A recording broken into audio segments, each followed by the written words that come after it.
Okay, if we could make our way in, I've got two announcements. One is that Bruce Gore will be teaching at Wellsprings Church tomorrow morning at 10 o'clock. We meet at the Nampa Christian Elementary Gym on Orchard Avenue, 433 West Orchard Avenue here in Nampa.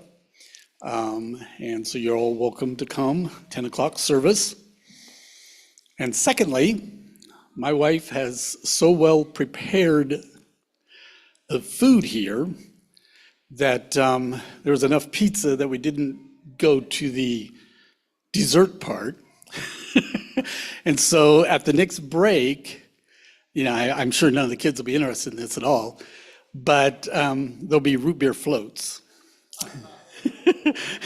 So if Bruce gets going a little too long, you remind him that there's no. It's okay if we go a little over. All right, so we'll get started here now on our second half. And so Bruce Gore.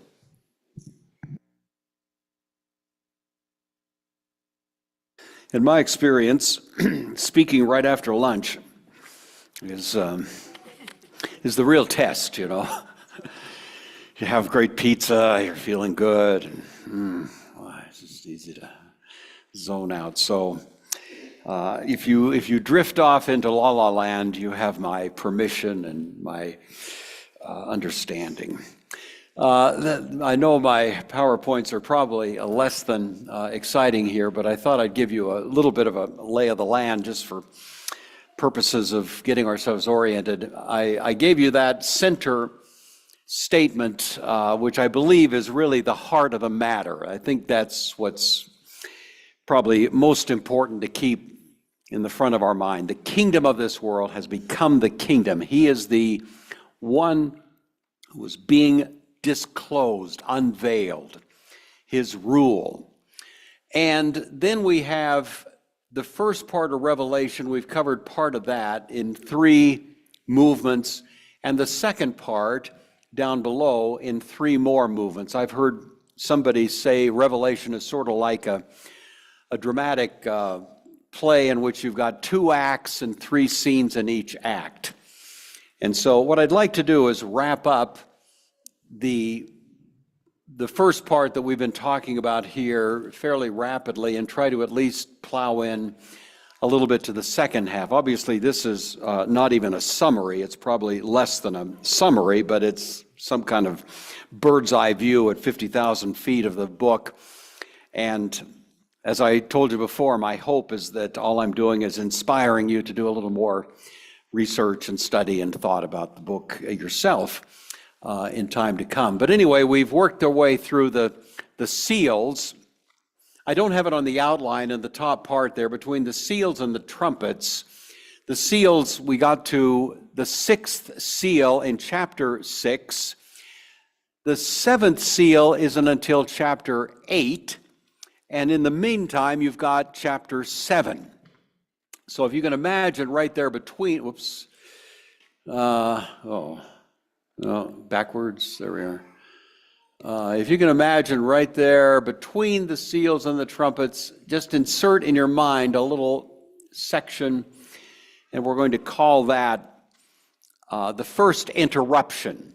So the first interruption is chapter 7, the second one is chapter 10.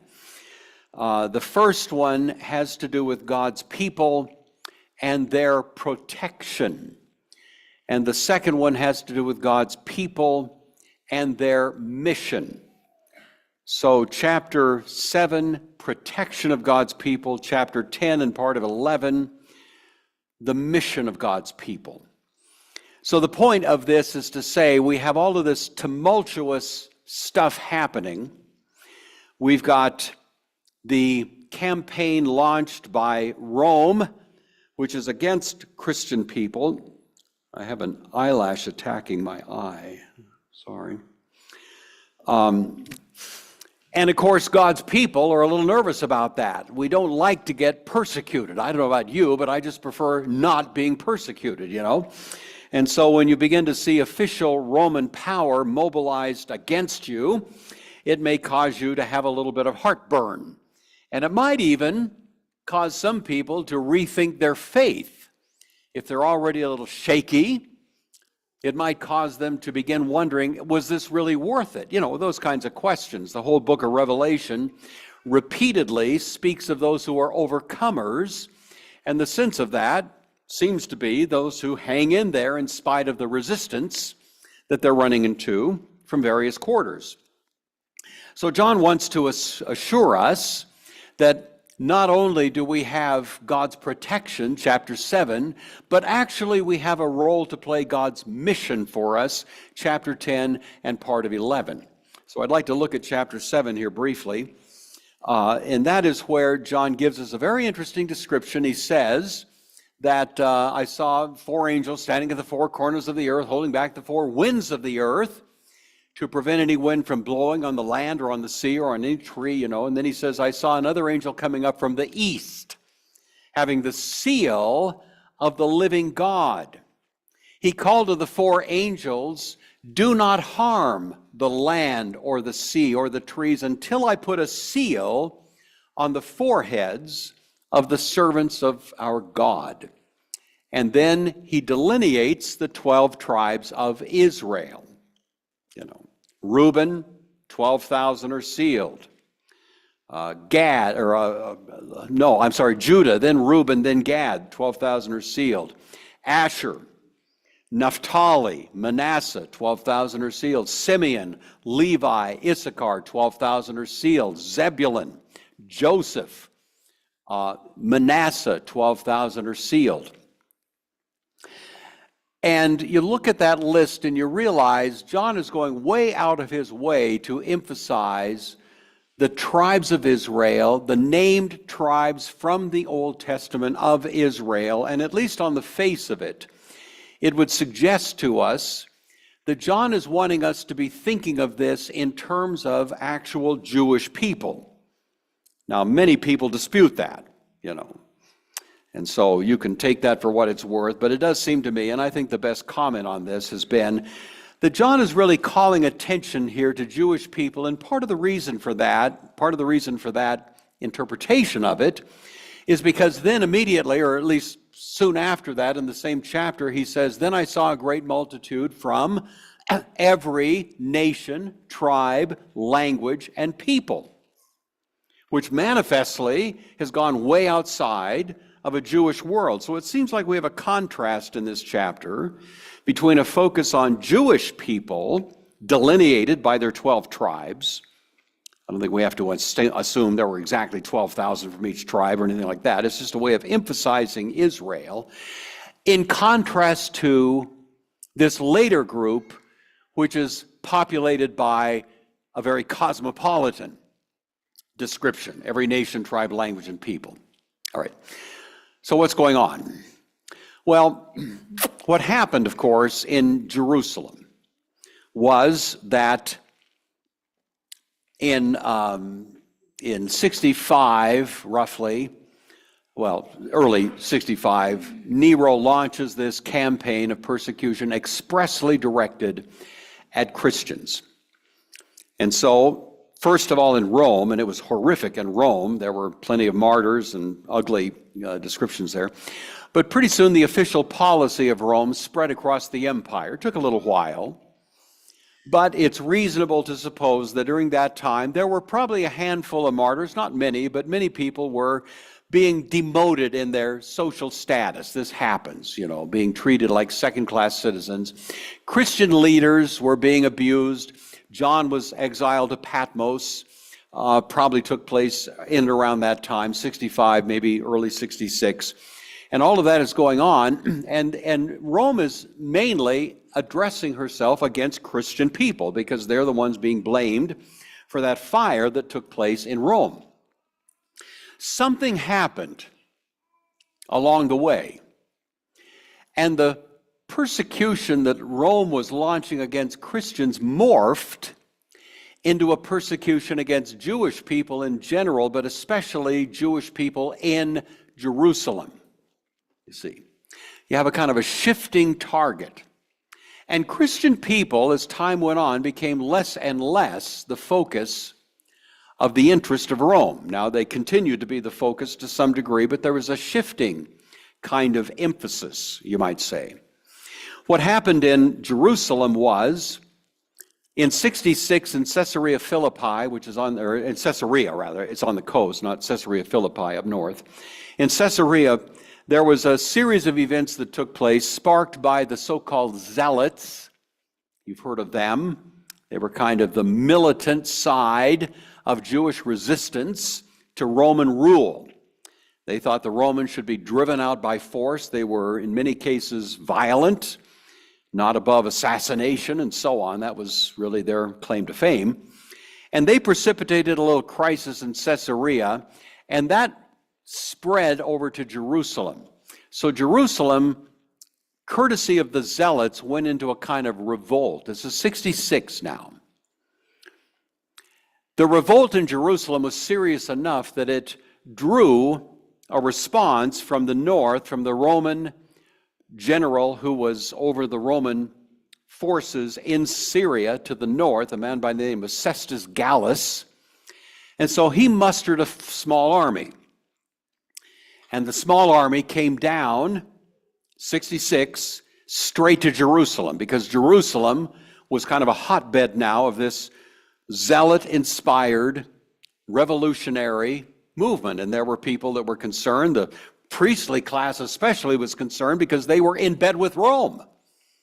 And they didn't like the zealots now kind of stepping into center stage and really riling up the population and so on. And so Cestus Gallus shows up and he put Jerusalem under siege. This is 66. Now, maybe you've wondered about this, but Jesus said in the Olivet Discourse, Luke's version of it, when you see Jerusalem surrounded by armies, get out of town. Ever thought about that? If Jerusalem is surrounded by armies, how exactly do you get out of town? Jerusalem happens to be surrounded by armies. Thank you very much. And that kind of always hung there as a bit of a question, I suppose, in the minds of Christian people who remembered what Jesus had said. Olivet Discourse, way back when, right before the crucifixion, during Holy Week, when you see Jerusalem surrounded by armies, flee to the hills, get out of town. Well, as it turns out, Cestus Gallus, who had come down and put Jerusalem under siege, left after 2 weeks. No good explanation. To this day, we're not sure exactly what happened. Best guess is there was some kind of skirmish back in Syria where he'd come from. This was of really minor concern. He decides to abandon the project for a while, musters his army, or really summons his army to go back to Syria for some business that was calling them there. And so they take off. The zealots in Jerusalem said, "Told ya. Look at those Romans, they're running." And the zealots actually muster a little Jewish army, mostly of zealots, to go chase them down. And there's a battle called the Battle of Beth Horon, H-O-R-O-N, Battle of Beth Horon, which took place about halfway between Jerusalem and Syria, where the Romans were camped out for the night, and the zealots swooped in and attacked them in a surprise attack and defeated them. For the first time, Jewish forces had defeated Roman forces, just like that. The zealots came back and were welcomed with a ticker tape parade in Jerusalem. The zealots were saying, "This proves God is on our team. This proves that God is going to vindicate Israel. This proves that we're going to be liberated from Roman power. This proves that everything we've been saying all through the years is true. So join us in an ongoing rebellion against Rome, and we're going to establish Jewish greatness, which we've always known was going to happen." All right, that's the zealot view. The Christians in Jerusalem, meantime, are saying, Jesus said, when you see Jerusalem surrounded by armies, flee to the hills. Jerusalem was just surrounded by armies, and now they're gone. I think we should flee to the hills. So the Christian people, even as the battle was being fought, leave. Jesus said, don't take time to pack your bags. Don't waste too much time. You need to move fast. And they did.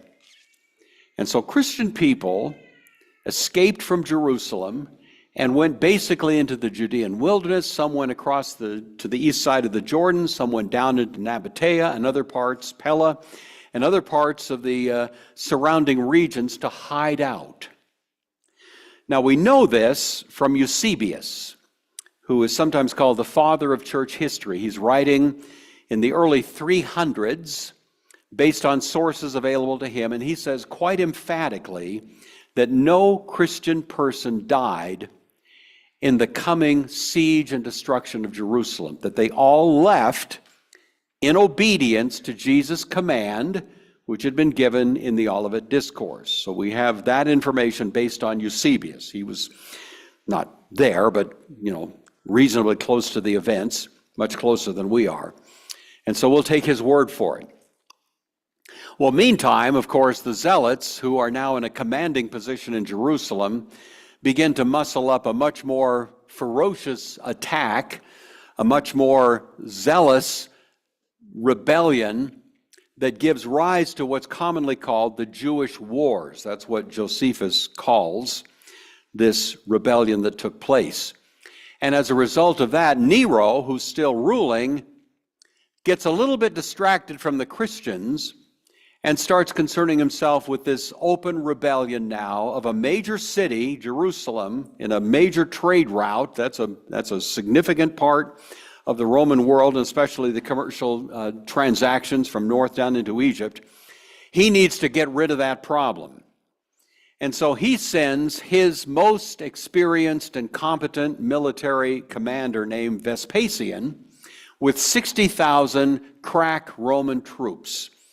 And they come and they station themselves at the river Euphrates to the north and then launch a concerted attack, I mentioned this earlier, down step by step through Samaria, through Galilee, and finally wind up in Jerusalem early in 70 and put the city under siege. Well, that's the second siege, and that's the one that culminated in the destruction of Jerusalem. So the long and short of chapter 7 is to say that God's people are protected. They're sealed. That's the idea, usually tied to baptism, something like that. But they're being protected by God. They have been warned in advance. They've obeyed the warning. They've gotten out of town. Over in Revelation chapter 18, we have that powerful statement, "Come out of her, my people, so you do not share in her plagues, so you do not participate in the reprisals that will be brought against her. You get out of town. This is your exodus. You escape, and then the judgments are going to fall." Anybody who believed Jesus got out of town. Anybody who disregarded his word stayed in town, thinking they were on the winning team against Rome. And then when Rome put Jerusalem under siege, of course, it was a very different outcome. Oddly enough, best evidence is that by the time Jerusalem collapsed, August of 70 AD, Rome's interest in Christian people had largely subsided virtually to nothing. In other words, Jerusalem came to be the preeminent concern, and the destruction of the city became the priority that was occupying Roman attention. Christian people had been hiding out in the vicinity of Jerusalem. They were certainly living in other parts of the empire, but the persecution subsided, and after Jerusalem fell, Christian people came out of hiding. The persecution was over. It was over. Nero was dead. He died in 68. Vespasian, there were the year of 4 emperors. Rome herself almost came a part of the scenes. Finally, Vespasian himself became the emperor in late 69, so-called year of 4 emperors. And he ruled for 10 years and brought stability. He had no interest in persecuting Christians, none. The Christian movement grew exponentially. over the next several years. The Christian movement was in relative peace for virtually a generation. From 70 AD all the way down to late first century, 95, there was no reprisals or persecution of Christians. So when that same chapter 7 says, concerning a great multitude of every nation, tribe, language, and people, that they are now this huge crowd, it appears to be a way of saying that though it was Jewish people who were sort of going into the gauntlet, it was this vast cosmopolitan group that came out. What John actually says is, then I saw a great multitude of every nation, tribe, language, dressed in white robes, holding palm branches in their hands. And they cried out in a loud voice, salvation belongs to our God who sits on the throne and to the Lamb. All the elders were standing around the throne, around the living creatures, the elders, and so on. They give thanks and that. And then one of the elders said to John, listen to it, these in white robes, who are they? Where did they come from? John demurs. Sir, you know. You tell me. The elder says to John, these are those who have come out of the great tribulation. They wash their robes in the blood of the Lamb. They are always before the throne of God and serve him in his day and night in his temple. Never again will they hunger, never again will they thirst. The sun will not beat upon them or any scorching heat, for the Lamb at the center of the throne will be their shepherd. He will guide them to springs of living water, and God will wipe away every tear from their eyes. So we have one group, largely Jewish, going into this time of horrific persecution, you might say, but they, of course, are generally in hiding. Coming out is a great population from every language, tribe, and people, including Jewish people. But now you see that's not the focus anymore. It's not the 12 tribes anymore. It's all the people, and they're coming out of this time of tribulation. The Great Tribulation took place in the first century. It was this campaign against Jerusalem, and the Christian movement exploded. Now, we usually think of Christians in Rome through the first several centuries as being persecuted, and they were, no question about it. The first of them took place under Domitian. It only lasted a few months. It was intense but brief. There's not a documented case of anyone dying in that persecution. The next one was 20 years later under Trajan. The next one was some years later under Antoninus Pius, and then Marcus Aurelius. And then it was really, by the time you get to the 3rd century, the early 200s, the persecution was largely over. Until at the very end of an emperor named Diocletian launches the last bitter persecution of Christians, and the next emperor after him was a guy named Constantine, who said enough, and declared that Christianity was a legitimate religion, and from that point on it all changed. Now my point in saying that is simply to say the really intense persecution of Christians morphed into an attack on the Jewish world, and after 70 AD, Christian people were from time to time persecuted. Under Rome, Christian people have been from time to time persecuted all through history. If you hadn't noticed, Christian people are being persecuted right now as I speak in some parts of the world, right? Probably in the time that we've been here today, there have been Christian martyrs somewhere in the world. It's happening. So it's not like we're in a very different situation than they were then. The point is, persecutions happen. I think there's some reasonable expectation we may face some of that in our United States. I don't know. I don't know which way the winds are politically blowing these days, but I hope for the best. Pray for, strength no matter what. But the point is, Jesus says in this world you're going to have persecution. So let's just, own that. But in terms of this kind of concerted effort to destroy the faith that happened back then at that point, we haven't seen that quite yet in a history so far. So that seems to be chapter 7, stuck in there between chapter 6 and 8. All right.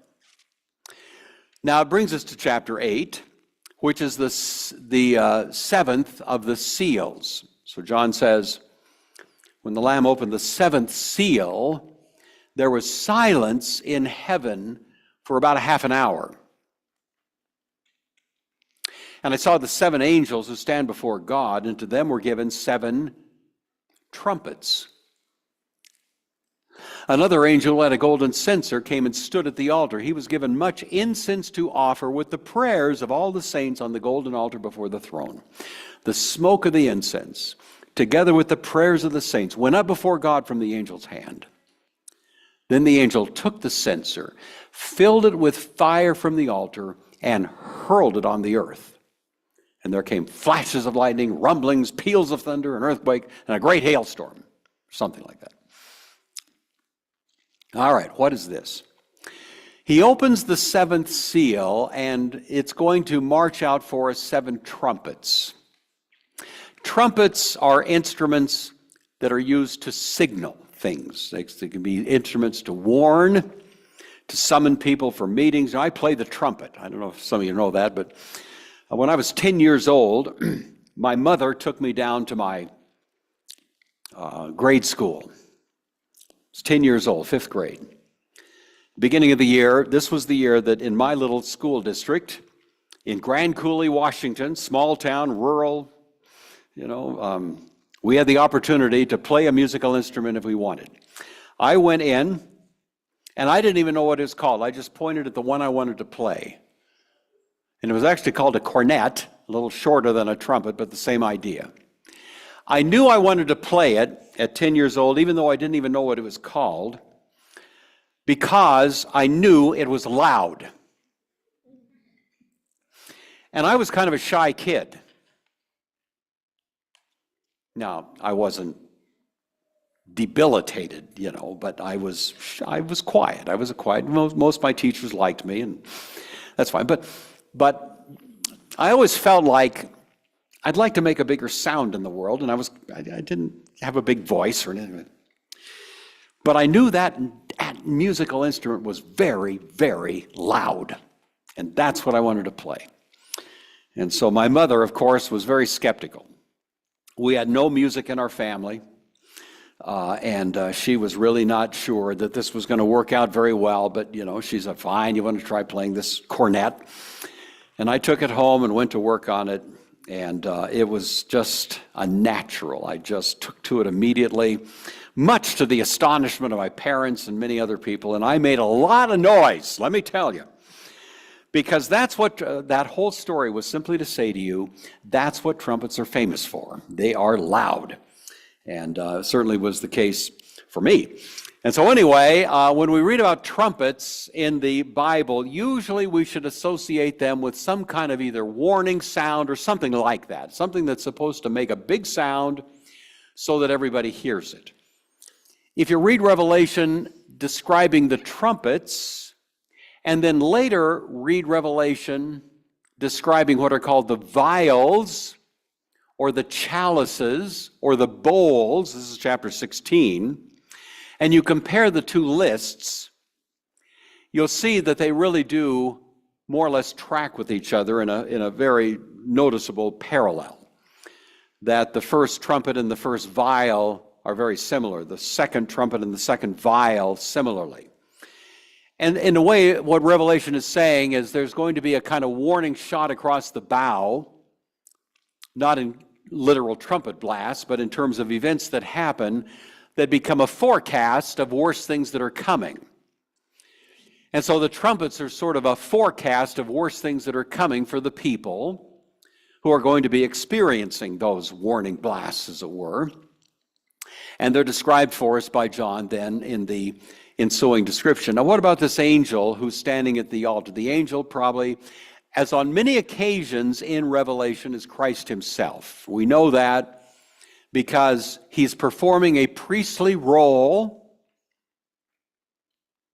He's there at the altar of incense. And angels cannot be priests. A priest, by definition, has to be a member of the group he represents. Hebrews chapter 5, every priest is chosen from among men to represent men in things pertaining to God. It has to be a human being to be a priest for human beings. And Jesus was a human being, but he's also God among us. He's two natures in one person. And so this one who is the priestly character there must be Christ. Who else could it be? And now what's happening?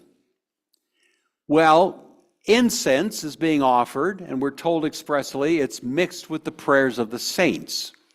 Incense generally, biblically, is a symbol for prayers. It's supposed to be conceived of as a sweet aroma that arises into God's world. So as we pray earnestly, our prayer ascends to him. This is the biblical imagery, as if it's a sweet perfume that pleases God. He likes it when we pray. We should pray a lot.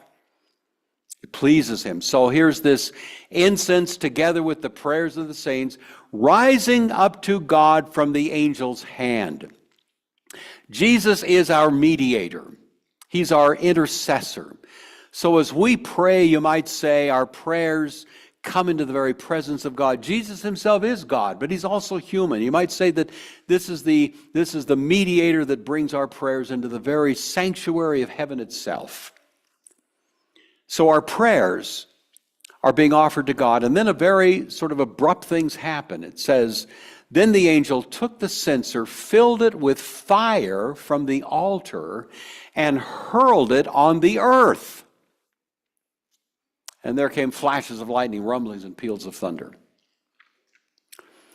Why that reaction? Well, because God's people, as they're praying, are praying for relief from persecution. This is what they're praying for.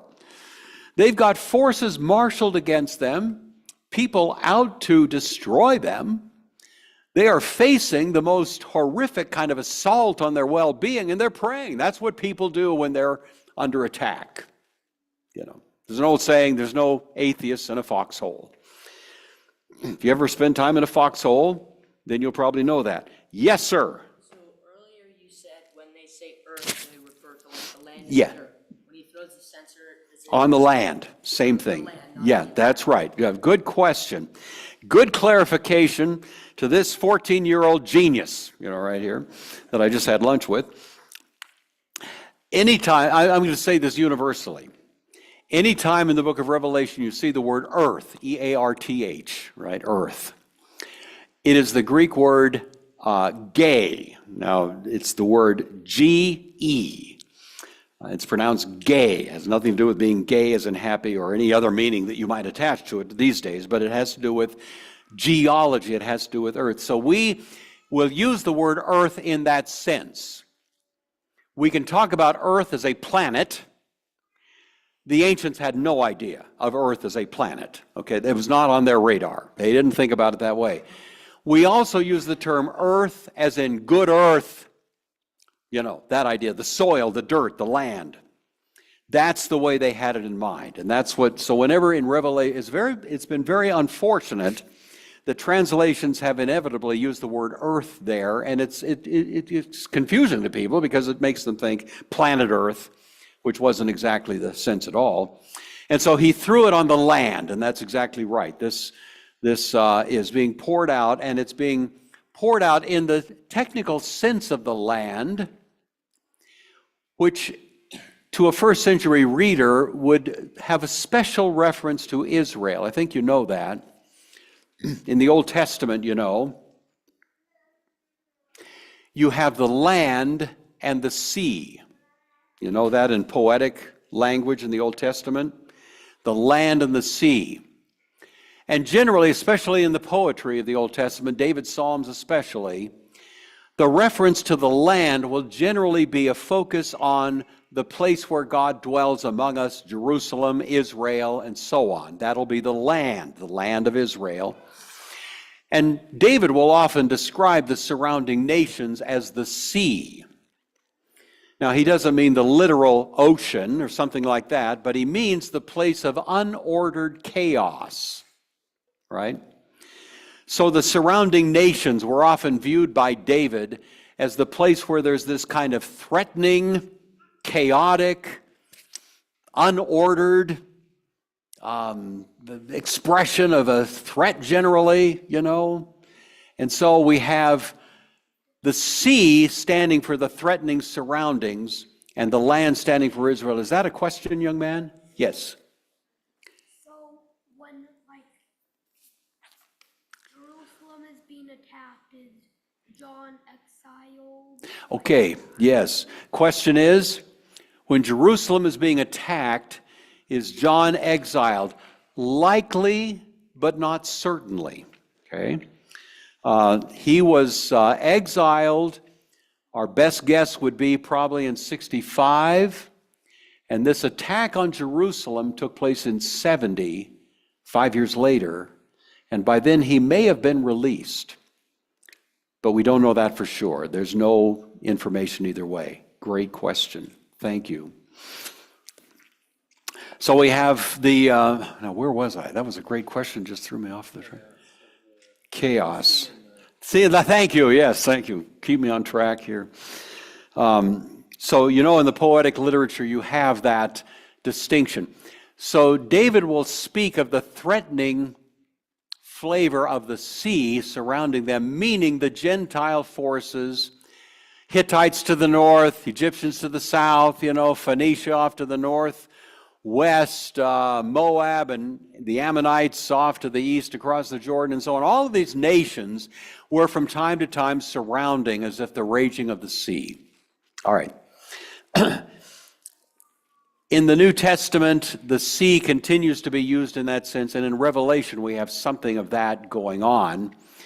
That's why later in Revelation 21, John will write, I saw a new heaven and a new earth, for the first heaven and the first earth are passing away, and there is no longer any what?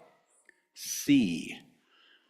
Because now the entire world has become, in a sense, the land, you see, under the influence of the gospel.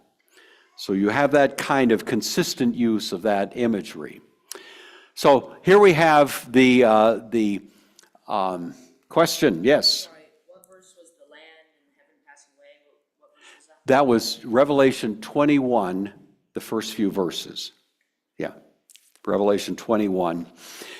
So we have this now this poured out on the land. So that's the point. This fire and brimstone and all that stuff from the angel's hand on the land, probably therefore calling attention to the land of Israel especially, which indeed it was. All right. Then we have the seven trumpets. I'm trying to keep, let's see, when did we start? We started what, about, was it a quarter after? No. I'm trying to gauge myself as to when I should be. If I stop at about straight up 2 o'clock, will be okay? Or is that's okay? Okay. I remember that you're supposed to be able to liberate yourselves from here by around 3. So I'm trying to keep an eye on that. So anyway, so we'll keep going. So we'll wrap up with this. These seven trumpets. What are they? Number 1. The first angel sounded his trumpet, and there came hail and fire mixed with blood. It was hurled down on the land. The land, the trees and all that were kind of burned up. So that's kind of a thesis statement. Again, these should all be seen together. These are not chronological. These are kind of one depiction of a picture. And kind of the overarching ideas, these are all plagues. Remember, in the plagues of Egypt, in the Old Testament, one of the defining ideas was hail and fire coming down. It was a plague on Egypt, and that, together with others, kind of stands for the notion of a place being plagued. So we're going to take that as kind of the announcement that now plagues are coming. These are not the final destruction of Jerusalem, but they're certainly pushing in that direction. The second angel sounded his trumpet, and I saw something like a huge mountain all ablaze, and it was thrown into the sea. A third of the sea turned into blood. A third of the living creatures that were in the sea were destroyed, and so on. Well, you think about, okay, do we find anywhere in the Bible something about a mountain being uprooted and thrown into the sea? Ever read something like that? And as soon as you ask the question, you know the answer, don't you? You remember when Jesus was anticipating the triumphal entry. And there he is. And he sees a fig tree. He's hungry. Had to skip breakfast. And it's just before the triumphal entry, and there's leaves. And there's a certain species of fig tree in that region that when you see leaves, there will be fruit. It's early fruit on certain species of fig tree. He goes over, looks, he sees leaves, no fruit. Yeah. Then Jesus does something interesting. He curses the fig tree. Remember that? I read Bertrand Russell once, famous atheist, who said that proves Jesus really wasn't much of a decent guy. Look at that. He's cursing an innocent fig tree. He just missed the point entirely, of course. But he often did on matters of theology. And at this point, Jesus, what he's doing is an object lesson. Look at this tree. It's got leaves, no fruit. It's kind of like that city over there. Got leaves, no fruit. Lots of religious practice, lots of pomp and circumstance, lots of people acting in a very religious way, prayers, blah, blah, blah. No fruit, no reality. It's just leaves. He curses the fig tree to say, in effect, that's what's going to happen to this city. This is the object lesson of what I'm going to do in the next few days in Jerusalem. Pronounce a curse on that. Well, the disciples are amazed, of course. Look at that fig tree. You cursed it, and it's all dried up. Wow, that happened fast, probably the next day. And Jesus says to them this almost unexpected response. He says, if you have faith as a grain of mustard seed, you will say to what? This mountain. It's very clear. This mountain. Well, where was Jesus? He's on the Mount of Olives. If you've ever been to the Mount of Olives, could be someone has, you know that from that vantage point you can see Jerusalem out there like a great panorama. And the centerpiece of what would have been before Jesus would have been the Temple Mount, Herod's temple that was gleaming in the sun. And Jesus had to have been saying not just any mountain, he was talking about that mountain, this mountain that's in front of you. You will say to this mountain, be uprooted and thrown into the sea. Why would they pray such a thing?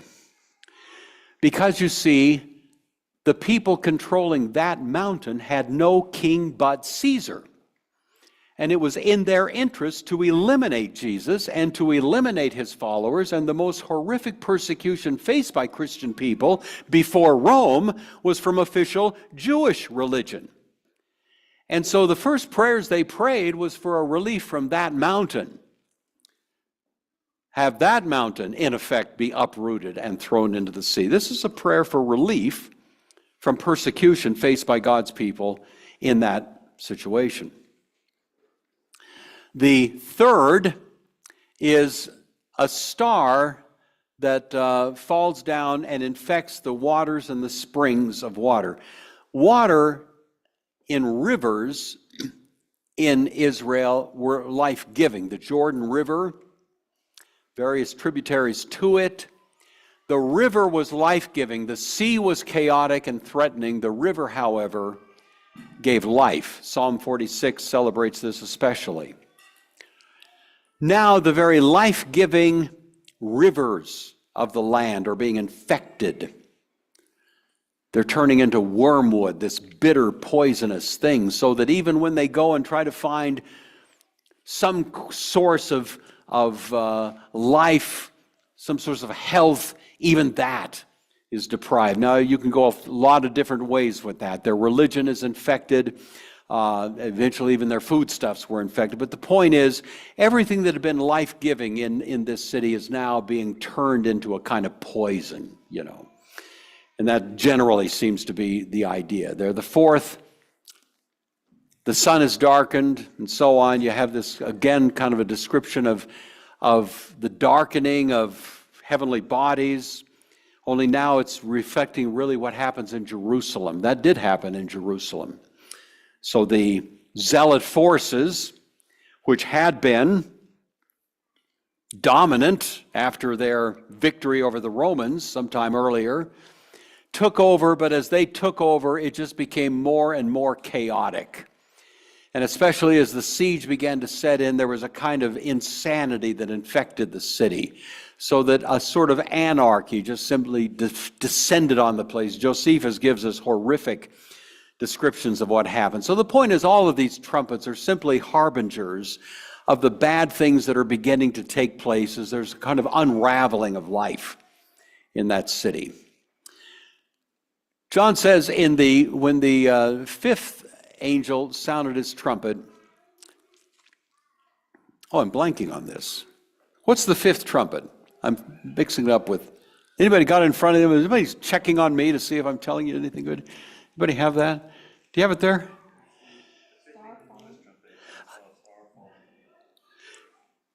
Okay, so the fourth is the heavenly bodies. The fifth is the rivers. I just conflated those, sorry. Thank you. Just keep me honest here, okay. That's good. And then the sixth, well then what's the sixth one? See, I'm losing my mind. What do you got? Give me the sixth trumpet. Got it. Now that is,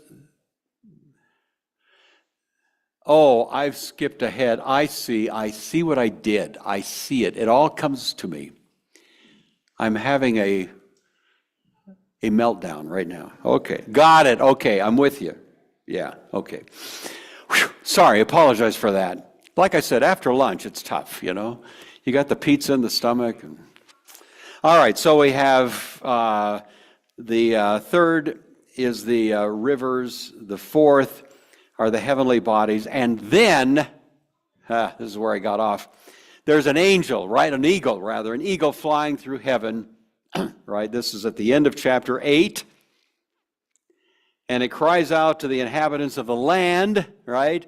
Woe, woe, woe to the inhabitants of the earth. Got that? We're all back.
One, two, three. Hello, look at this. Oh, nice. All right, now I can't gesticulate as much as I was, though I have to restrain myself. Anyway, there's an eagle. Catch that, the end of chapter 8. Whoa, whoa, whoa. So this is what got me off.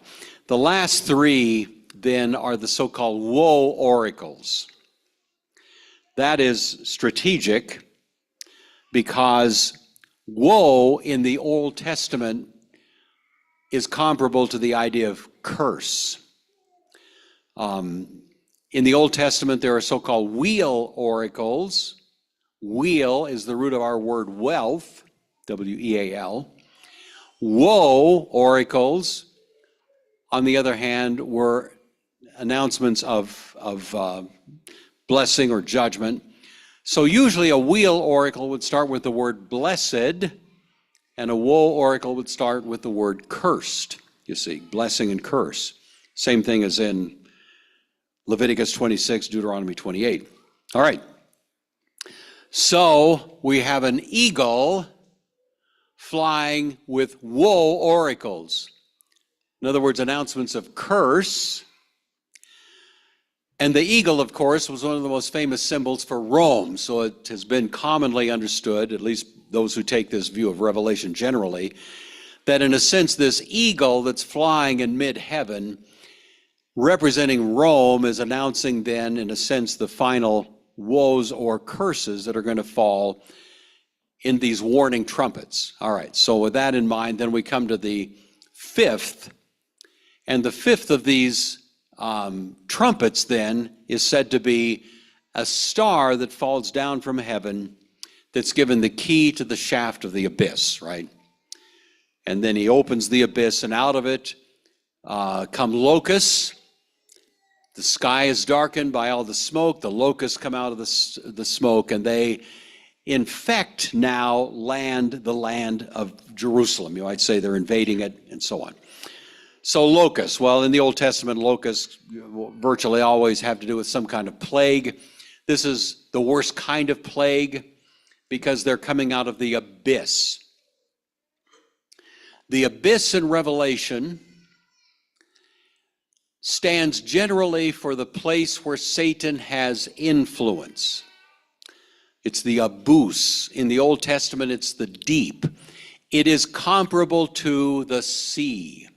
So the abyss or the deep or the sea, all of that represents the idea that this is where Satan is still running the shop. It's not to be confused with the lake of fires or hell or something. That's not the idea of the abyss. The abyss is the place where Satan has dominant authority. From David's point of view in the Old Testament, the surrounding nations, the sea or the abyss, and the monsters of the abyss were threatening. This is poetic language, but it's a way of describing, you see, from his point of view, the threat and yet the relative safety of being in the land. So now this angel who falls from heaven, Satan, of course, fell from heaven, would be the idea. He opens the abyss, the place of his domains, and unleashes in the land those forces that are sort of diabolical plagues, worse than your average locust. These have more threatening power, and they reduce the city into a kind of diabolical insanity. And that really did happen in Jerusalem as the time went on, as the circumstances there became more and more threatening and just were descending into a kind of awful state. Then you might say there was a kind of chaotic character to it. And that seems to be generally what's going on. I won't go into all the details, a lot of detail of that, but that's the basic idea. He opened, the sixth angel sounds his trumpet, and then we have something coming from outside. So inside Jerusalem, the abyss is opened. Outside Jerusalem, going back up to the Euphrates River, we have an attack coming from the north. Euphrates is north.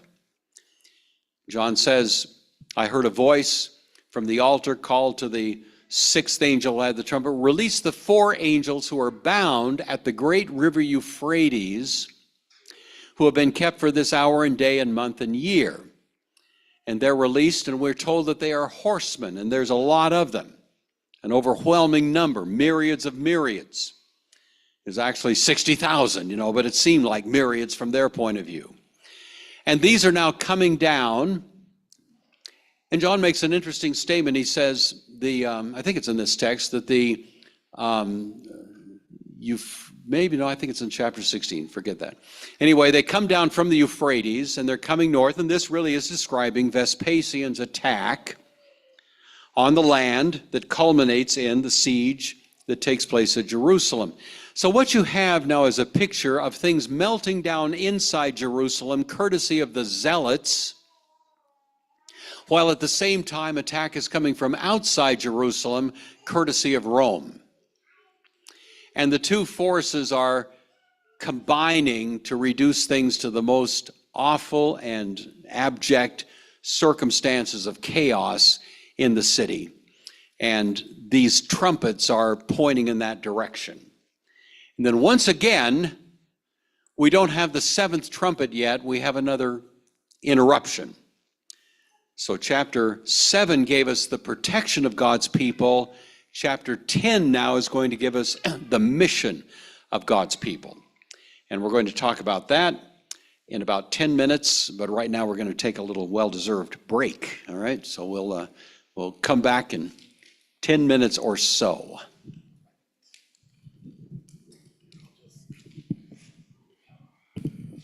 Okay, and so for those of you that were late coming in, after lunch. There are root beer floats downstairs. And so go ahead and enjoy that. That'll get you ready for the last of this, right?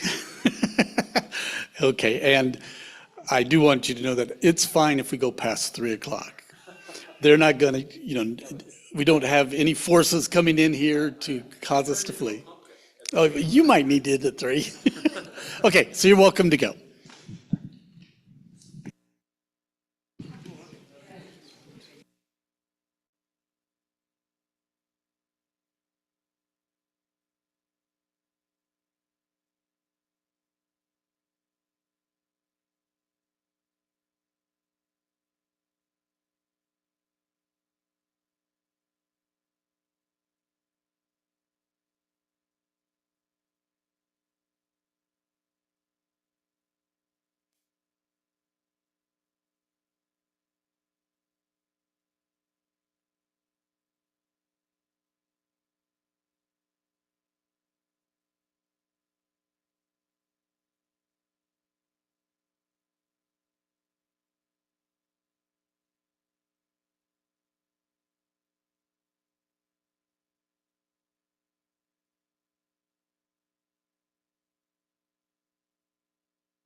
Are you ready? I think Obadiah. Oh, he's got it up here. Okay. It wasn't on, so I thought maybe you had it. Okay. You are not guilty. Okay, if everybody that's up here could come in, and I think the others are finishing up their root beer floats, and I think a few adults are sitting with the kids with them. And we're going to get started on our last session, and Bruce is going to go about an hour, so you expect it to be about 3:15, 3:20, and then I'm sure we could take some questions, but just so you kind of know the schedule of things. And then when it's over, I'll make some final announcements and we'll be done. But we've got a final session to go through. Are you hooked up? All right. Ready to I'm go? on the Okay. air? All right. I knew it. Everybody went home. No, you're here. Look at this. Thanks. David said I'd go for about an hour, but that's barring me just falling flat on my face here, and then we're done, so you can keep an eye. If I'm still upright and ambulating somewhat, then we'll keep going. All right, well, I'm going to have to pick up the pace a little bit, but we are just finishing up the trumpets, and I'll kind of leave that, except that I want you to appreciate that when we come to chapter 10, once again, we have a little interruption. So just as there was an interruption between the sixth and seventh seal, there's an interruption between the sixth and seventh trumpet. Between the seals, it's the protection of God's people. Between the trumpets, it's the mission of God's people. And this part starts in chapter 10, but actually goes well into chapter 11. And so chapter 10 says there's an angel coming down from heaven. He had great authority. The principal thing is he's holding a little scroll that lies open in his hand. That's the key idea. He's holding a little scroll that lays open in his hand. He planted listen to this, chapter 10, he planted his right foot on the sea and his left foot on the land, right? Just like we were talking earlier. And gave a loud shout like the roar of a lion. This is once again really an image of Christ himself, giving a shout like a lion. John says, when he shouted, the voices of the seven thunders spoke. And I was about to write, but the voice said to him, don't write what the seven thunders did, seal it up.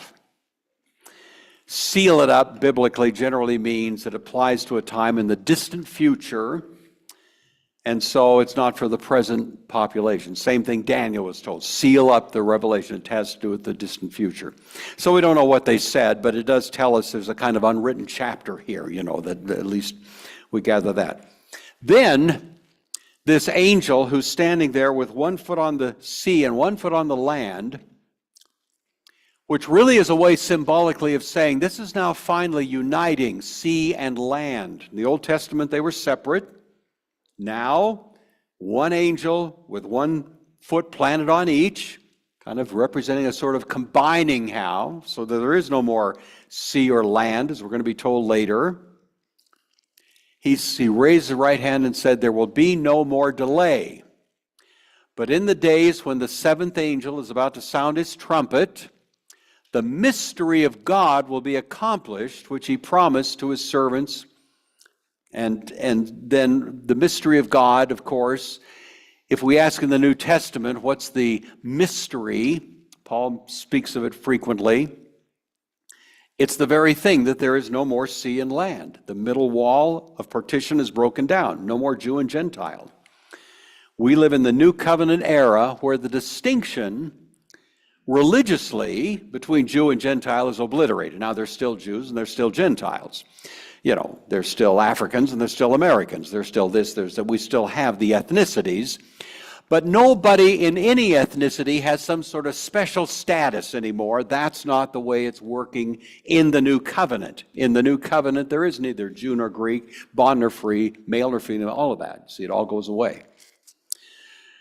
And so the announcement is being made that there will be no more, the mystery of God is being accomplished. And then John is told, go and eat the scroll. What is the scroll? Well, this is going to be the heart of the message. I think the scroll probably could be identified with the scroll in chapter 6, except this was a little scroll. I would say it's probably the gospel. It's the message. It's the heart of the matter, the kerygma. It's the message that is being given now, which is really the trenchant message of the work of Christ. And that's the calling card of God's people. The angel standing on the sea and on the land, he has a little scroll that's for everybody. And so we're going to take this message to everybody. We're going to proclaim it, and John is told to go and eat the scroll. I've never eaten a scroll in my life. I don't know. But John eats it. He was warned, it'll be sweet as honey in your mouth, but when you've eaten it, it'll turn your stomach sour, Well, that was the same thing that happened to Ezekiel. He was told to eat a scroll. It was sweet in his mouth, but his stomach turned sour. Because, of course, the message of the gospel is a twofold message. There is a sweet message and there is a sour message. The sweetness of the gospel is if you will but lay down your pride and bow at the feet of Christ and put your faith in him and ask him for mercy, because you have no merit of your own, he will gladly receive you, and he will sprinkle you with the blood that is more precious than anything you can imagine, eliminating your guilt before him and welcoming you into his kingdom. He's qualified you to share in the kingdom of light, Paul says to the Colossians. That's the sweetness of the gospel. That's good news. At the same time, the bitterness of the gospel is if you refuse this message, which is self-evidently and self-authenticatingly true.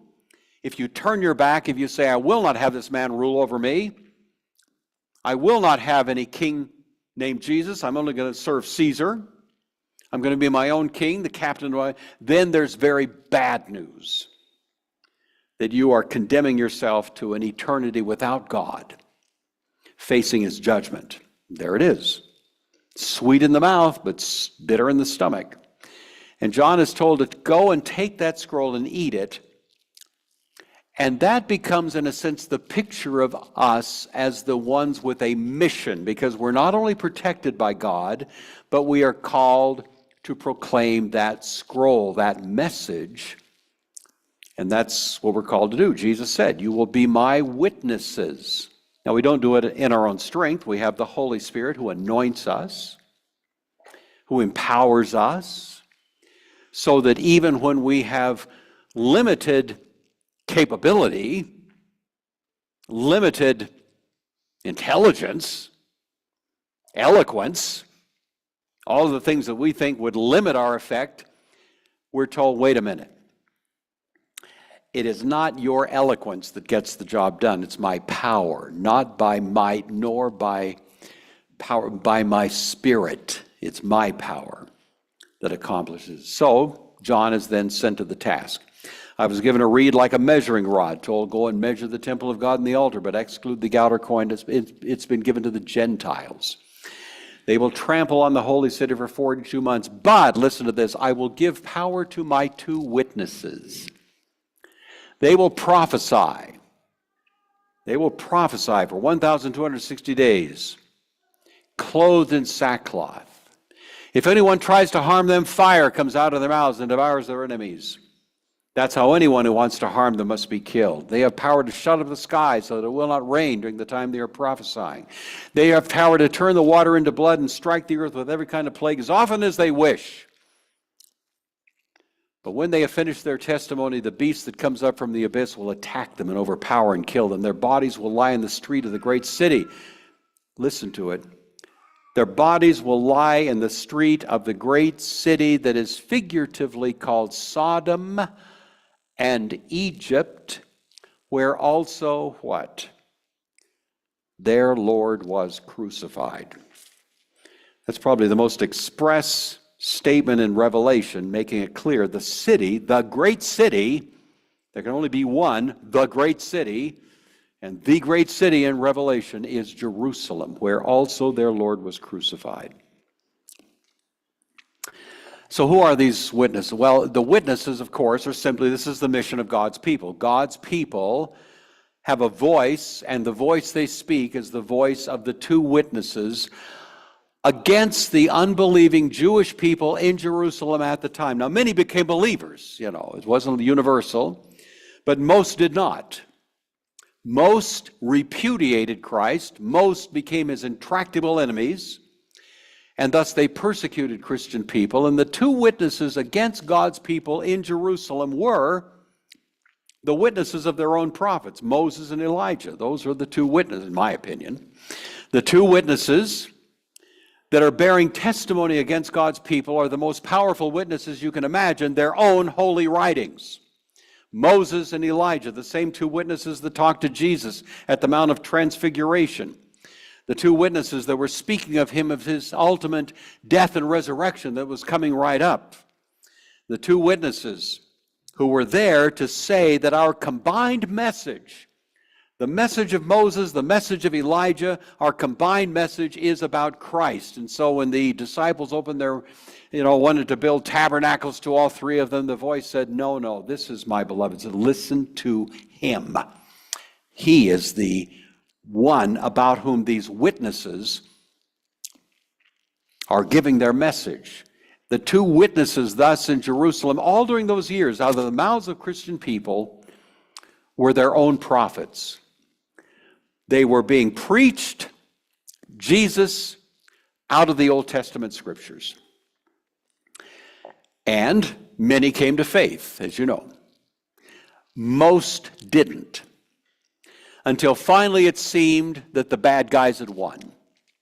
It seemed that the message of the Christian movement was being stamped out, that there was kind of a victory of evil in Jerusalem, and God's people are increasingly being put back on their heels. This is a tumultuous time, until eventually they escape because they saw Jerusalem surrounded by armies. But what happened? The two witnesses were vindicated.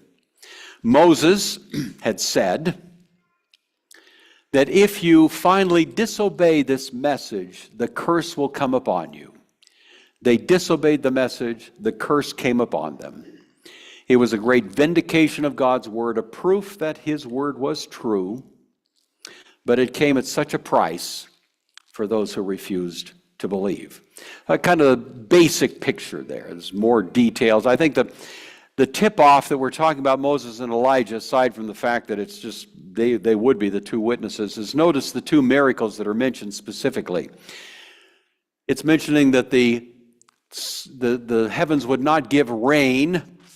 Well, that, of course, was what Elijah had done. Remember, Elijah pronounced to God's people there in his story a famine, and the famine lasted for 3.5 years. And the other was to turn the waters into blood. Well, that was the most famous miracle of Moses in the plagues. Turning the water into blood, Moses. The famine conditions, Elijah. And those two, of course, stand symbolically for all the Old Testament. The law and the prophets was the common way of referring to them. And what better witnesses to have? It had to be two witnesses, not one, because under the law of the Old Testament, it took two witnesses to bring a capital offense against a person. That is an accusation that would result in death, in execution. So two witnesses, the law and the prophets, the testimony against God's people, and that's what took place in those years. Then we have the seventh angel. What does the seventh angel say? When the seventh angel sounded his trumpet, there were loud voices in heaven that said, "The kingdom of this world has become the kingdom of our Lord and of his Christ." If Revelation is in 2 acts, then this is really reaching the conclusion of the first act. The last half of Revelation tells the same story, in a sense, but with a slightly different focus. So the first half of Revelation focuses on Christ himself, the Son of Man, who is being unveiled. The second half of Revelation tells the same story, but the focus now is not only on Christ, but on his people. And so all the way through, while you'll see many similar descriptions being brought to your attention, you'll find that consistently God's people are being given a little bit more of an emphasis. And we see that right off the bat. So when we come to chapter 12, and by the way, I'm just going to give you the quick outline. If we look at the last part of Revelation, beginning in chapter 12, I'm calling the first section, the first century in apocalyptic images. This is chapters 12 through 14. We'll look at that in a second. But it's clear enough that what's being described are events that had actually happened, but being described in these images that we have. Then we have chapters 15 and 16, the final display of wrath on the Old Covenant era. God's wrath is finally completed, chapters 15, 16, including the vials or the chalices or the bowls. And then the rest of it, I call it a tale of two cities. Beginning in chapter 17 through the rest of the book, you really have the organization surrounding two cities. One city is called the New Jerusalem. A New Jerusalem implies an Old Jerusalem, you know.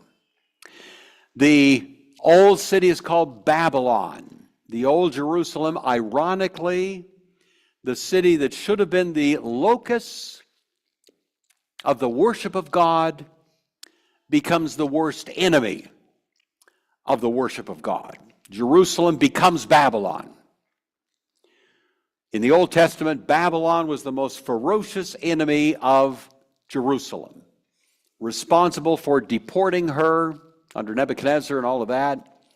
The irony now is that Jerusalem itself has become Babylon. That's why Jesus gives those pronouncements. Fill up the cup of God's wrath. It's impossible for a prophet to die outside of Jerusalem. This is the place where the campaign against God's truth is being carried on in its most militant and pronounced form. So we have an Old Jerusalem that's being set aside and a New Jerusalem that's coming in, which is in fact us. We are the New Jerusalem. We are the temple. We are the people of God. We are the new Israel. You see, that's the terms of the New Covenant era. All right, so how am I doing? Good. The first century apocalyptic, this is chapters 12 through 14. If you look at what's going on, I've just kind of delineated this here. Chapters 12 through 14, you have, first of all, the first few verses of chapter 12, a kind of apocalyptic picture of the events related to the gospel itself, the birth of Christ and so on.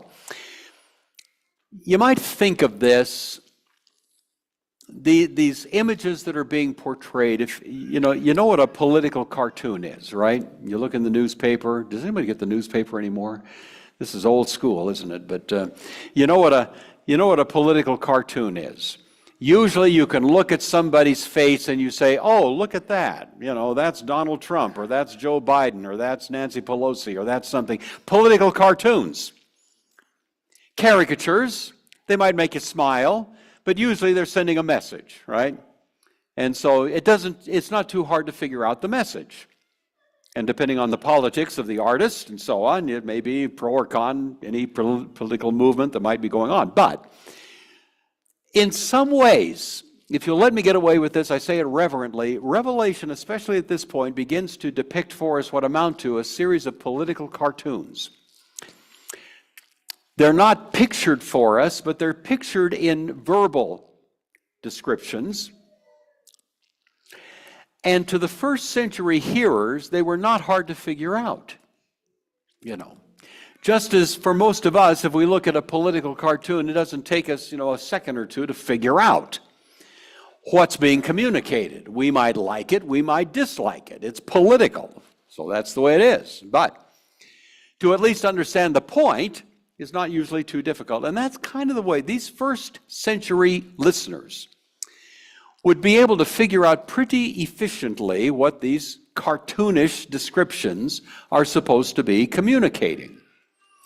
And so I don't mean to use the word cartoon here to trivialize this. It's weighty business, but it's sort of over-the-top, graphic, colorful images designed to kind of drive this home with a certain degree of humor, and almost in some cases a little bit tongue-in-cheek, but nevertheless the message is there. So listen to how it starts. We're in chapter 12. I saw a great and marvelous sign in heaven, a woman clothed with the sun, with the moon under her feet, a crown of 12 stars on her head.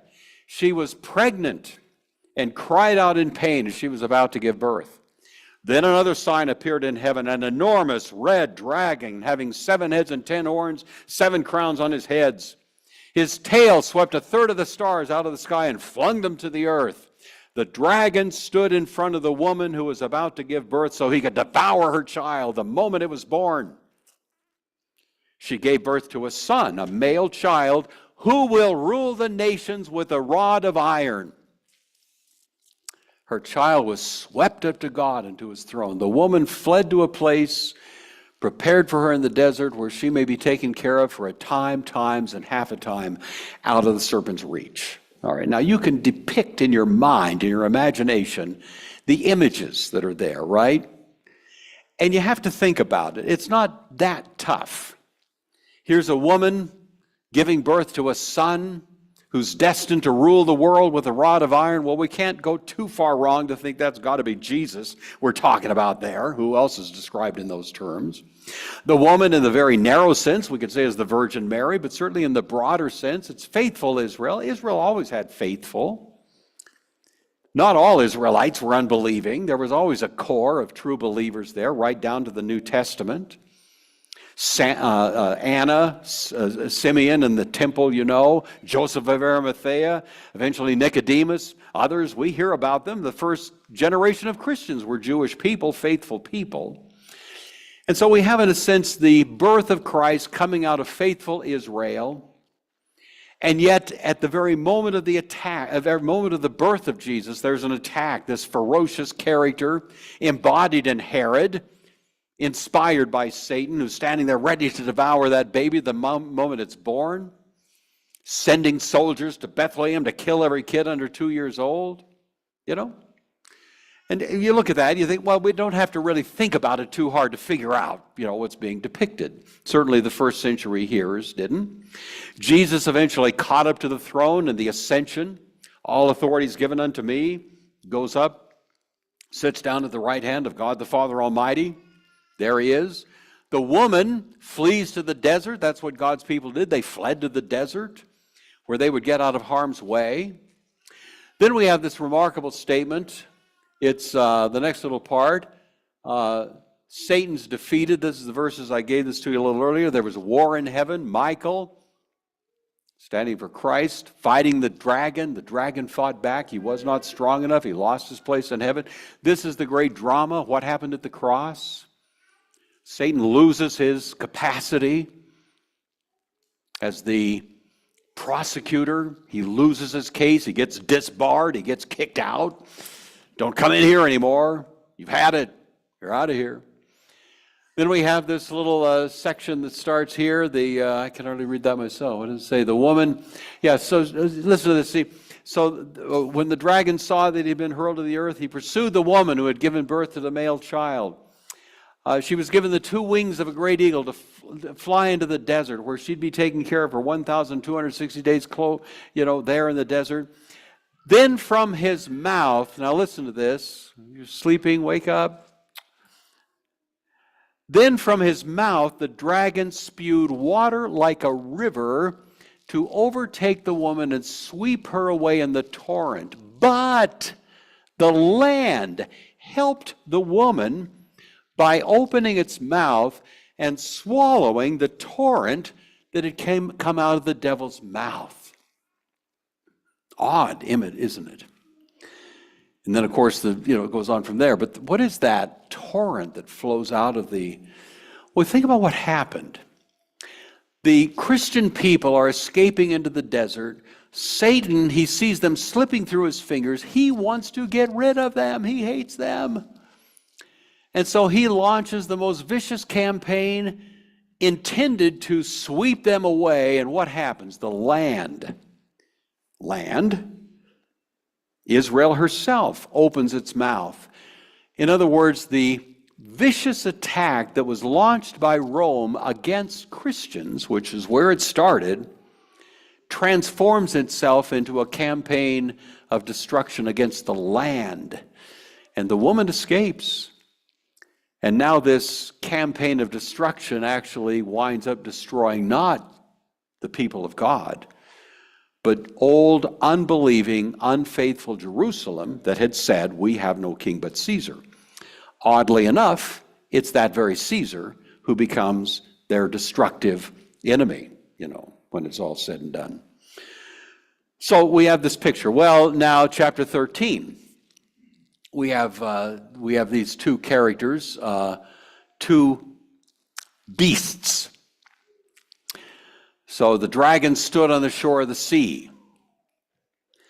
Then John says, I saw a beast coming out of the sea, having 7 heads and 10 horns, 7 crowns on his heads, on horns of blasphemous names. The beast I saw resembled a leopard, but had feet like that of a bear and a mouth like that of a lion. The dragon gave the beast his power and his throne and great authority. One of the heads of the beast seemed to have had a fatal wound, but the fatal wound was healed. The whole world was astonished and followed the beast. What is this? Well, again, it's a political cartoon. If you were a Jewish person, especially reading that, you'd figure it out in a heartbeat. Here's the sea, which again, of course, stands. Whoops, I went too far. Here's the sea, which stands. Oh, I went too long way. This is easy to get confused here. Which stands generally for the Gentile power. So here's a beast coming out of the sea, right?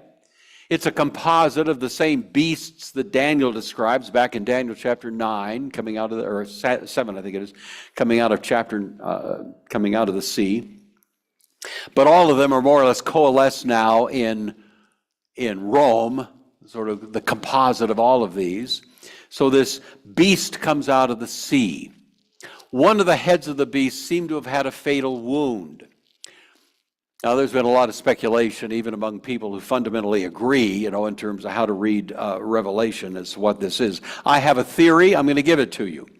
You can take it or leave it. I can't prove this necessarily biblically. I'm just giving you a hypothesis as to what that means. We know from Tertullian, who was late 2nd century, so he's writing about the year 180. Okay, he's a Roman lawyer turned Christian apologist, and a very important influence about that time frame. He was familiar with Roman annals, records, archives, because he was a Roman lawyer. That was his training. He tells us in his writing that Tiberius, who was the Caesar at the time that Jesus was crucified, Tiberius Caesar, he'd been ruling from the year 14. He ruled until 37. And of course, the crucifixion of Christ probably took place around 30, so right in the middle of his rule. The crucifixion and resurrection of Christ was so immediately well known throughout the Roman world that the news of it soon enough reached Rome. That is to say, the idea that this Jewish man who'd lived a remarkable life, a miracle worker, apparently the Messiah and so on, had been crucified, the most vicious, horrible kind of death you can imagine, had allegedly risen from the dead, and there was so much potent evidence to support it that the news actually reached Tiberius Caesar himself. He's still there. A few years later, the reports have come to him with such thundering clarity, says Tertullian, that Tiberius came to be convinced this man must have been a god. Now, he didn't come to Christian faith. We don't think that. But he did come to the conviction that this Jesus guy must have been some kind of god, because listen, all these voices are saying he rose from the dead after being crucified, and it seems like the evidence is so overwhelming. He actually submitted a proposal to the Roman Senate, Tiberius did, that Jesus of Nazareth should be recognized officially by Rome as a god and worshiped accordingly. Now, don't get me wrong, he's not arguing that everybody should become Christians. He didn't get it that well. Tertullian doesn't claim that. But he is saying that the reputation of Christ had been so convincing that it looked like Rome should actually recognize him. Some people think, I like this theory myself, that that's what John's alluding to when it says, like, one of the heads suffered a fatal wound in the sense of his abject paganism, a kind of fatal wound of recognizing the truth of Christ, at least to some degree. We know that there were 7 Caesars altogether that are delineated in the book of Revelation, and this would be one of them, a fatal wound to a Caesar. So anyway, for what it's worth, it's my theory, take it or leave it, but anyway, it's one way of understanding it. There's others that others have suggested. I'll leave it at that. Anyway, we have this sea beast who speaks great things. He's demanding worship and so on, all of that in chapter 13. And then there's another beast, John says, who comes out of the land. He had 2 horns like a lamb, but he spoke like a dragon. He looks like a lamb, looks like a good guy, but he speaks like a dragon. He looks like a religious leader, like somebody that should be respected and followed. But he says, we have no king but Caesar. He causes all the people to worship the first beast, Caesar, you see. He causes them to give their loyalty to Caesar rather than to God's Christ. So this lamb who speaks like a dragon is a cheerleader for the power of Rome rather than for the power of God. He forces everybody to get a mark on his forehead or on his hand, 666, the mark of the beast. I have a friend who was telling me, by the way, this is a little bit off topic, but he actually said that when he was issued his Social Security card, the three letters or numbers in the middle were 666. And he said he got a call from the Social Security office. This is when he was a young man, first got his Social Security card. He got a call from the Social Security office telling him that if he didn't want a Social Security card, this is true, with the number 666 on it, they would change it. They were so aware of how famous that number was that they actually offered to change the number on his Social Security card if he didn't want that. The guy said, no, it's a badge of honor. He's a Christian guy, He wanted to stick it to them, So anyway, he's a great guy. I had that conversation probably 2 months ago in church. We were standing there and he told me that. I didn't know that about him. So anyway, he still has it. He's got his 666. Well, the 666 there in Revelation has nothing to do with your Social Security number. I want to just give you that assurance. Ken Gentry has a great book. It's called The Beast of Revelation. I'm not going to go into technical detail because if you really want to know the intricate details behind the number 666, then I say to you, you need to get a life. Are they awake? I don't know. Anyway, no, you should read it. Ken Gentry's book, The Beast of Revelation, he goes into painstaking detail, and he makes the case that the best evidence is that number, given the numeric values of the letters, of the language that was used in the time, the Hebrew letters now, not the Greek letters, the Hebrew letters points to Nero, and that's very likely the character in view. So I'll leave it at that. You can look at that in more detail if you want. Anyway, those are the 2 beasts. So we have now the failed attempt to take out Jesus when he was born, the failed attempt to take out God's people when they escaped into the wilderness, and now we have these 2 beasts that are going out and trying to campaign against everybody else in the Roman world. That would be the general idea of what's going on. And yet in chapter 14, we learn that the Son of Man, once again, as we found in chapter 1, is now once again introduced to us here in chapter 14. So John says, he saw Mount Zion. On Mount Zion was one like the Son of Man. 144,000 were with him, were dressed in white robes. They sang a new song. And this new song that they sang sound like harpists playing their harps. In other words, it's a picture of these people in a place of great security. They're singing a wonderful song. They are undefiled. The whole picture is that these 144,000 that escaped, documented in chapter 7, are now safely with the Son of Man on the true Mount Zion, even though they're kind of in a place of hiding. And it's from this posture that the Son of Man now gives his great kind of final proclamation of judgment, and it comes in the form of 7 angels. That's the last part of chapter 14. So you have one angel. He has the eternal gospel to proclaim to those who live in the land. Worship God and give him glory, for the hour of his judgment has come. That's the first one. The second one, fallen is Babylon the Great. Language straight out of the Old Testament describing the old Babylon is now co-opted and applied to the new Babylon, which is Jerusalem itself. And then the third angel of those first 3 gives you the choice. If anyone worships the beast in his image, or receives his mark on the forehead or on the hand, he too will be tormented with burning sulfur in the presence of the holy angels and the Lamb. The smoke of their torment goes up forever and ever. There is no rest day and night for those who worship the beast. The most horrific possible warnings.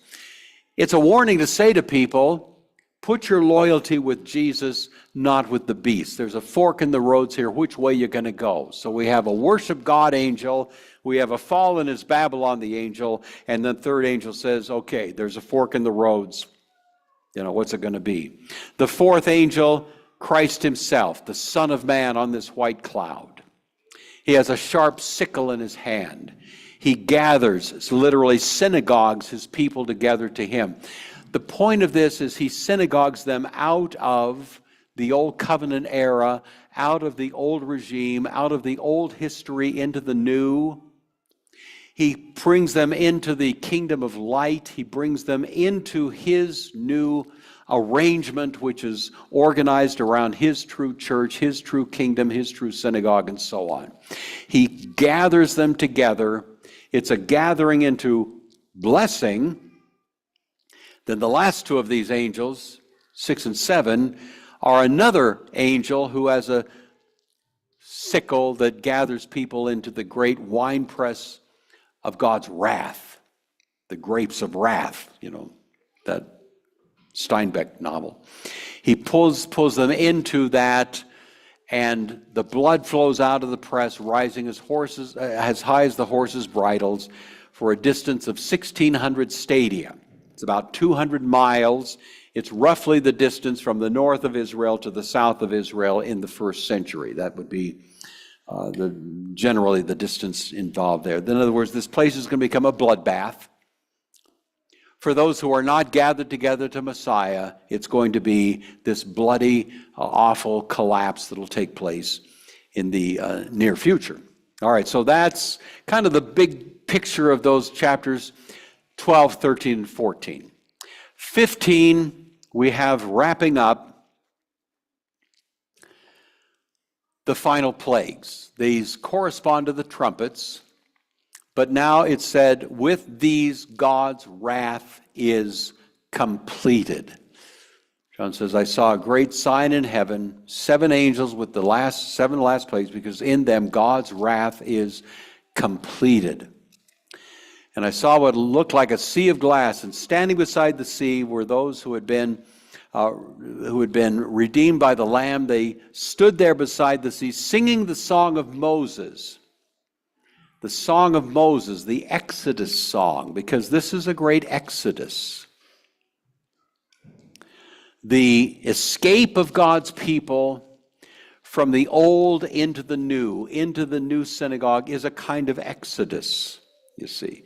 Just as Moses, the first Exodus, was under the command of the original Moses, now the greater Moses, leading a greater exodus of God's people out of the old covenant into the new. It's an exodus. And so they're singing a song beside the Red Sea, the sea mixed with fire, singing the song of Moses, you know. And then we have in chapter 16 the details of these 7 final plagues. They correspond to the trumpets. You know, the first angel pours out his trumpet, and there were ugly and painful sores that broke out on the people who had the mark of the beast and worshipped his image. The second poured out his bowl on the sea, and it turned into blood like that of a dead man. The third poured out his bowl on the rivers and springs of water, and they became blood. Then I heard the angel in charge of the waters say, "You are just in these judgments, you who are and who were the Holy One, for you were so judged, for they have shed the blood of your saints and prophets, and you've given them blood to drink as they deserve." The fourth poured out his bowl on the sun. The sun was given power to scorch people with fire. All of this is kind of corresponding to the trumpets that came earlier. The fifth poured his bowl out on the throne of the beast, because not only was Jerusalem brought under a kind of judgment, so was Rome. And so the throne of the beast, you know, Nero himself was executed, committed suicide, forced suicide.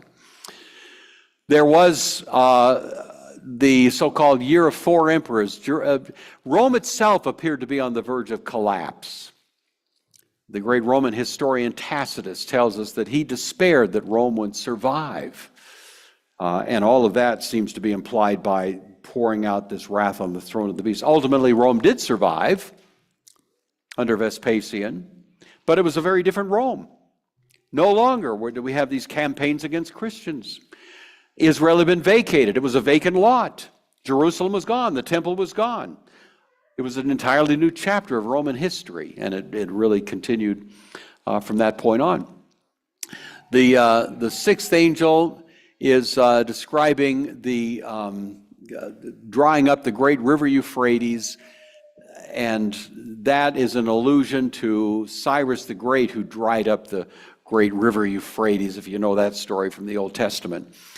And then these Roman forces come, and they bring their campaign. It's again very similar to what we saw earlier. But the focus through all of this is more on God's people now and God's protection of them. The final one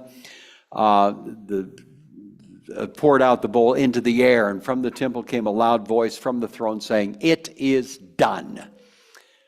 The final judgment of Jerusalem done. And then we have descriptions, great hailstones falling from the sky, a great earthquake, the city split into 3 parts, the cities of the nations collapsed, and all of that is being described as kind of the great final cataclysm. All right. So I know I'm going through this rapidly, and the details you'll have to hunt down, but it gives you kind of the big picture of what's going on. The last part of this book then is, like I said, I called it A Tale of Two Cities. Let's see if I can catch up with myself. Past here to... This is a quote from Tacitus. I'm just going to tell you what he's describing as the meltdown that took place in Rome at this very same time. The description of what happens in Jerusalem is the 6th one, and then finally the judgments are completed. Now a tale of two cities. So I probably won't get much further than hinting at the rest of this, but I want to especially mention to you chapter 17. Chapter 17, following right after 16, of course, is the first of 2 discussions, both of which are introduced by 2 of these angels who had the 7 bowls full of the wrath of God. So chapter 17 begins, "One of the angels who had the 7 bowls came and said to me, 'Come, I will show you the punishment of the great prostitute who sits on many waters. With her the kings of the earth committed adultery, and the inhabitants of the earth, the land now, were intoxicated with the wine of her adulteries. Then the angel carried me away in the spirit to a desert. There I saw a woman sitting on a scarlet beast that had 7 heads and 10 horns. The beast had blasphemous names written on it. The point of this is going to be the woman. My brain is getting quite foggy now. You're going to have to be patient with me. But the woman is sitting there on the beast. So you have these 2 images. You have the woman and you have the beast. And the woman is sitting on top of the beast. This is Jerusalem resting on the support of Rome. And John says he looked at the woman, and she was dressed in gold and stuff, glittering, that idea. He says that she was drunk with the blood of the saints, the blood of those who bore testimony to Jesus. He says she had a great sign written on her forehead, mystery, Babylon the Great, the mother of prostitutes and of the abominations of the earth. John says, when I saw her, I was greatly astonished. She was drunk on the blood of the saints. This is Jerusalem. Jerusalem, which was indeed executing Christian people. Martyrs, starting with Stephen and others, drunk on the blood of trying to wipe out the Christian movement there. You read the book of Acts and you see plenty of details suggesting the very things that are being described in those words. And now as we see what's unfolding, that the beast that is being described, that supports the woman, then is described by John in this way. He says, the beast which you saw has 7 heads, and the 7 heads are 7 hills. Now, any first century reader would recognize the 7 hills of Rome as the idea. Then he says there are also 7 kings, right? 5 have fallen, 1 is, the other is not yet come. So now you look at that and you say, okay, now how do we quite triangulate what's going on? Well, assuming that the kings there are Caesars, which is a legitimate view of it, then we'd say, okay, where are we time-wise if 5 have fallen? First Caesar of Rome was named Caesar. Julius Caesar was a family name. Second was Augustus Caesar, his nephew and adopted son. Third was Tiberius Caesar, who was the one I mentioned earlier, who was ruling at the time of the events of the gospel. The fourth, Caligula, Gaius Caesar, the nut job, who only ruled for 3.5 years and was killed by his own bodyguards. He was so bad. The fourth, Claudius Caesar, who was the successor to Caligula, and he was a pretty good ruler. He ruled until 54. So you have, did I say 5? 5 have fallen, 1 is. I should have named 5, should be 5. Then we have 1 is, and the other is not yet come. So the 6th one would be Nero, the mother of Claudius, poisoned him so she could get her son Nero to the throne. What did I say? The mother? See, I'm getting deranged. It's the wife of Claudius, the mother of Nero, who poisoned Claudius so he could become the king. Did that make sense?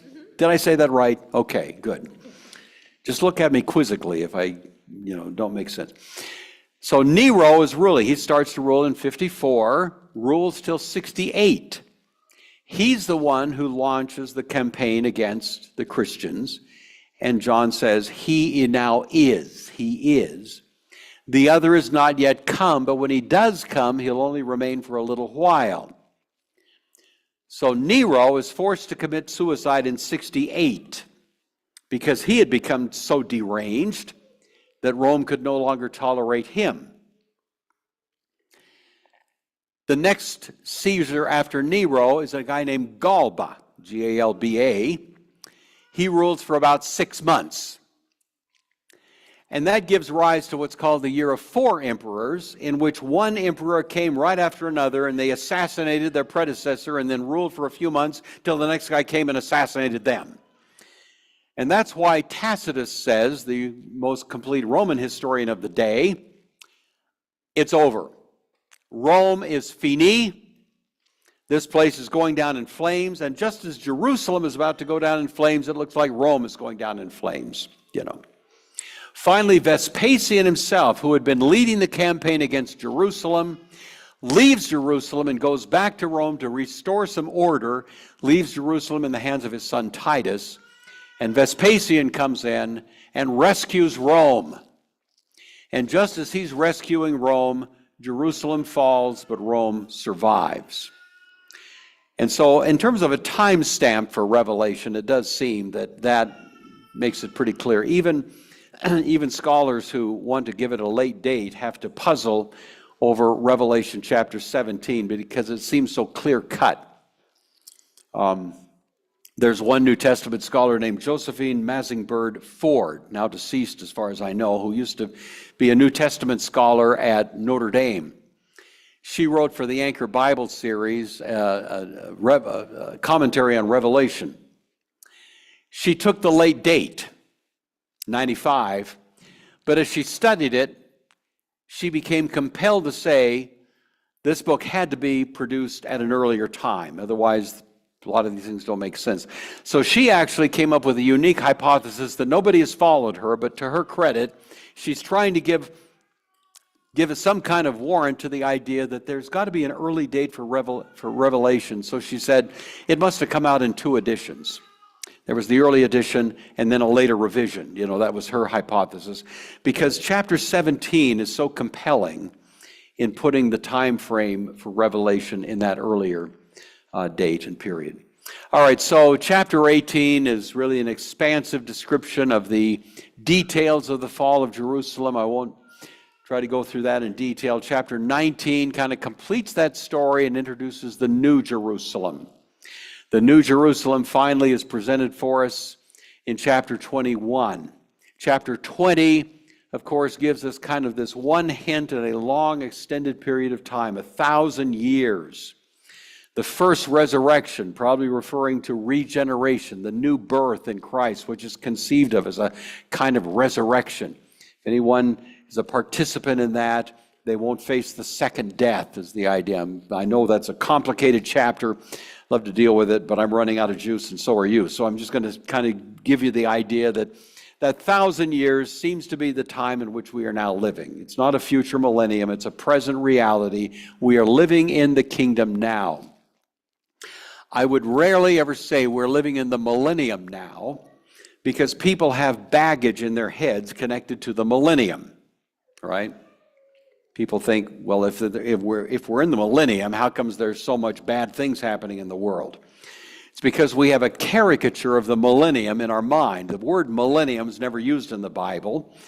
All that it's said is that there's 1,000 years.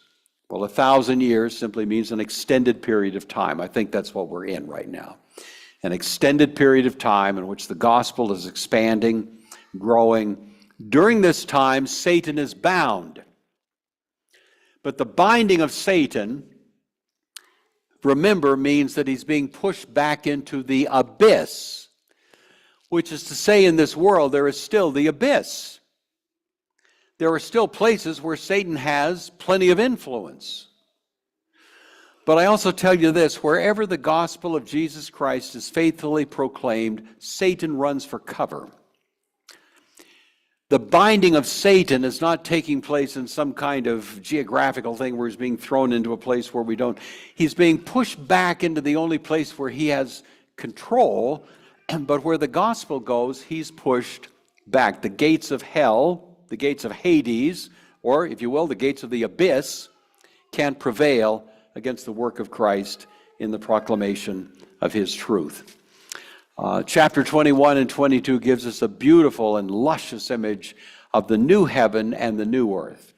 You asked earlier about the new heaven and the new earth. If you're still awake and still with me, then there is to the new heaven and the earth, there is a already and a not yet. That's the way we have to think about it. When Jesus rose from the dead, it was the beginning of the new heaven and the new earth. When Jesus breathed on his disciples in John 21, or John 20, I think it is, John 20, and said, receive the Holy Spirit, the word used for breathed on them was the same word used in Genesis 2:7 when it says God breathed on the original man and he became a living soul. Now Jesus breathes on these men who have been his, and in a sense, in the new creation, they become living souls. The new creation is therefore a work under construction. It began with Jesus and his resurrection. It continues with his followers and all of us who have come to faith in Christ. We are all part of a new creation. If any man is in Christ, he is a new creation. We're part of this new heaven and a new earth, but it's not done yet, right? And so we still look forward to the consummation of this, which is yet future, glorious, final, complete, perfect. But it's not that nothing has happened. There is a growth of the kingdom. There is a growth of the new heaven and the new earth. Even now, we're part of it.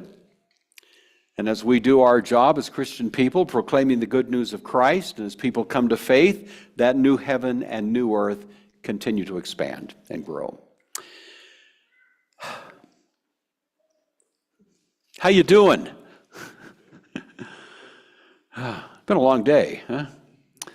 I've been authorized to ask if there's any questions, but of course I don't have the energy to answer them anymore. So we'll just, for academic curiosity, ask if you have any questions, and then I'll just ignore them. No, I really would. If you want to take a couple of minutes and comments, questions, anyway, I just want to say as a concluding thought, though, this has been a fun day. I'm an old guy. I get worn out eventually. So if anything I say has been deranged, confused, nonsensical, just forgive me. It goes with the turf, but hopefully the general sense of what we wanted to talk about has come through.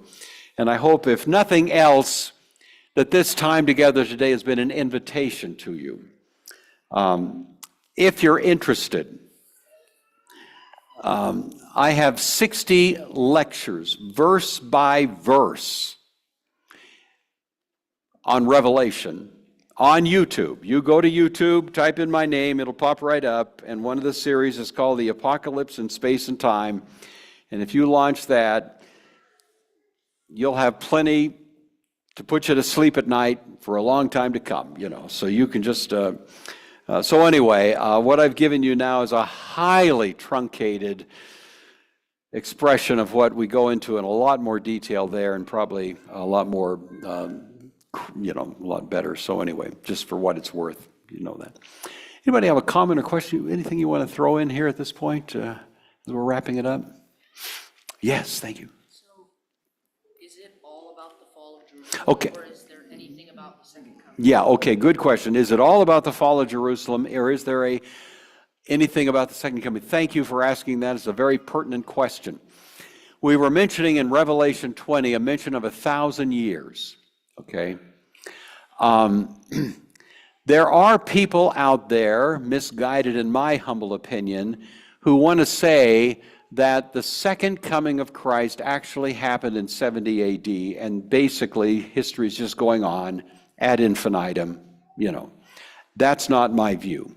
That's called full preterism. I think it's mistaken. I think it's seriously mistaken.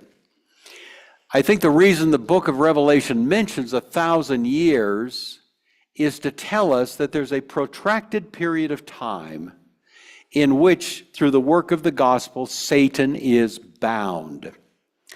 When Jesus said, "You cannot plunder the goods of a strong man unless you bind the strong man," he's talking about himself first of all, but he's also talking about the work of the gospel. The gospel binds Satan.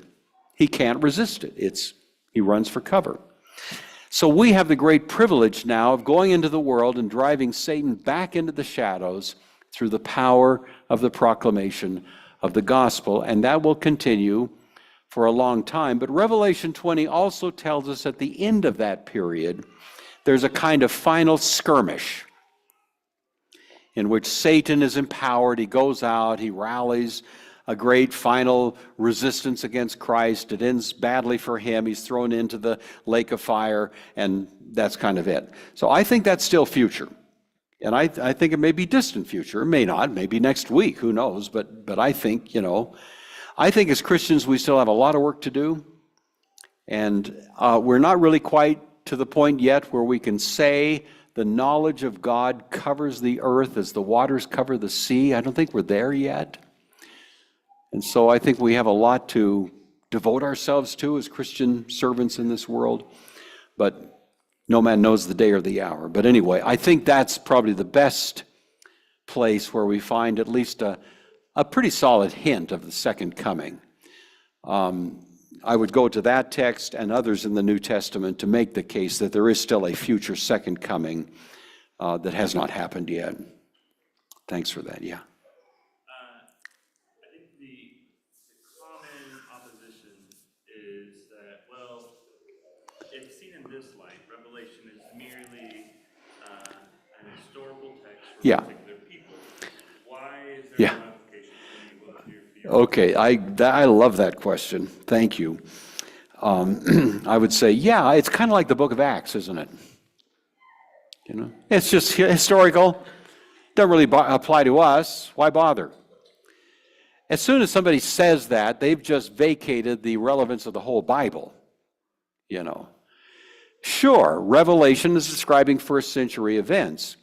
But the reason we want to understand it is the same reason we want to understand the book of Acts or any other document. We want to learn what it meant in that historical situation, because out of that we're going to get all kinds of relevant and important truths and principles that I can apply in my own life. If I learned that God's people went through persecution in the first century, then that's going to inform me as to how I might respond if I go through persecution in my century. In other words, we learn all kinds of things about faithfulness, integrity, devotion to Christ, overcoming.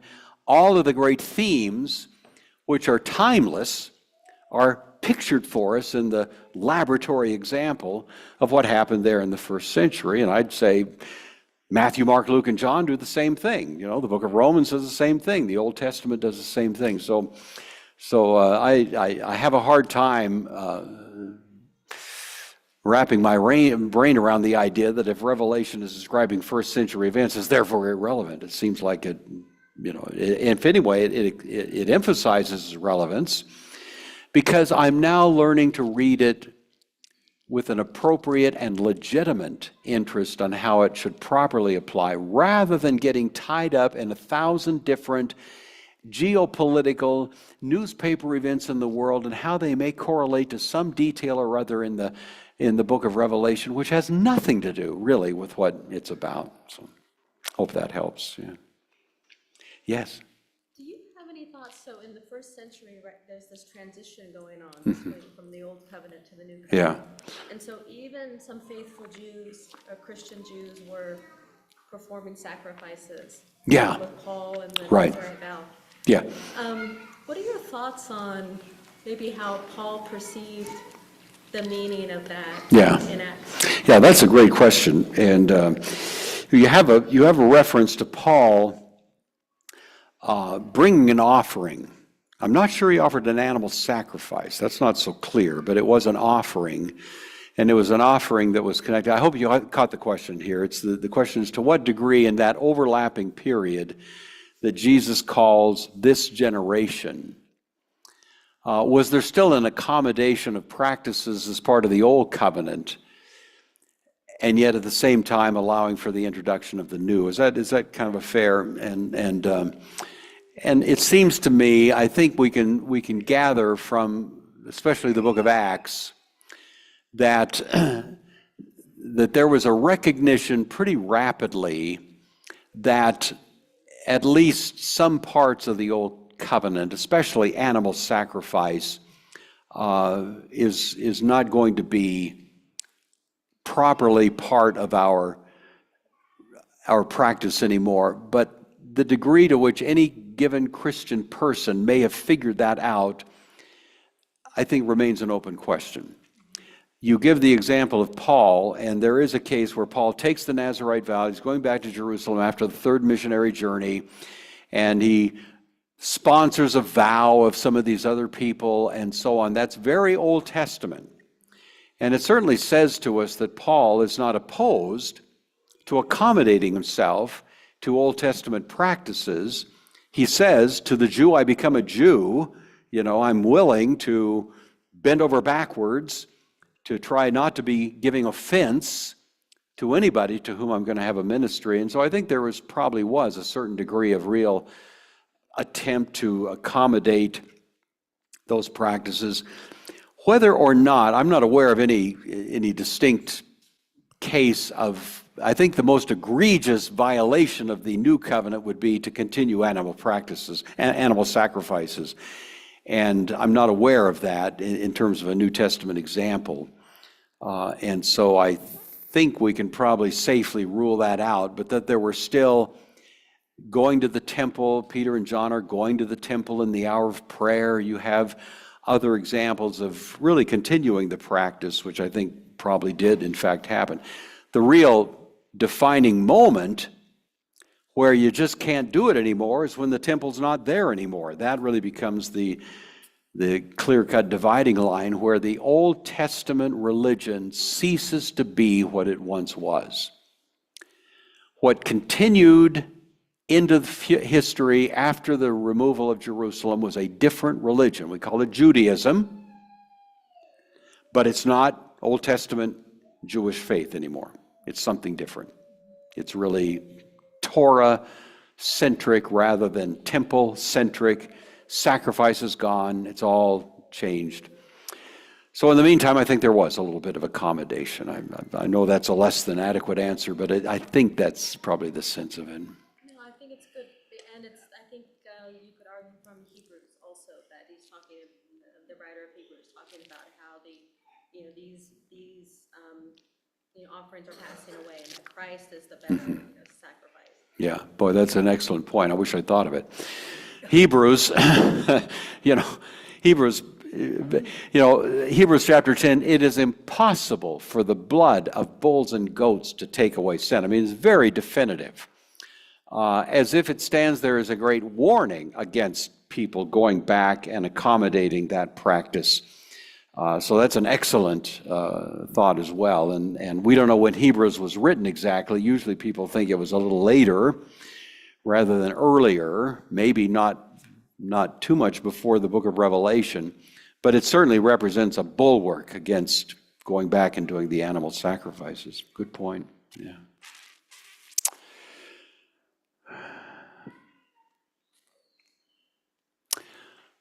It's been a delight. Thank you. Thank you so much for being here. Thanks for your kind attention. And I appreciate it very, very much. David, I'm going to give you back the comm here. All right, thank you. Thank you. Just 3 quick announcements and a prayer, and we'll let you go. One is, if you'd like to hear Bruce one more time, tomorrow morning, 10 o'clock at Wellsprings Church. There is a brochure back on the book table if you want to get some info on Wellsprings or have the address for the location, but it is right on Orchard Avenue, right near the boulevard at the Nampa Christian Elementary School. Secondly, there is a donation box in the back if you'd like to contribute to helping fund bringing Bruce in. And then there are the books. And if you're wanting to get Gentry's 2-volume work, you can pre-order it with me. I'll be getting them in as soon as they're available with the next printing. And so with that, why don't you stand? You've been sitting, and we'll ask the Lord's blessing upon your departure and for our time of worship wherever you attend tomorrow. Father God, we do thank you for what has been taught today, and for Bruce and his ministry and the work that he has done. And Father, we pray that you'd be with us as we depart, give us traveling mercies, and prepare our hearts and minds to come before you in worship on your day tomorrow. And thank you, Father, for this time. And we pray this in Jesus' name. Amen.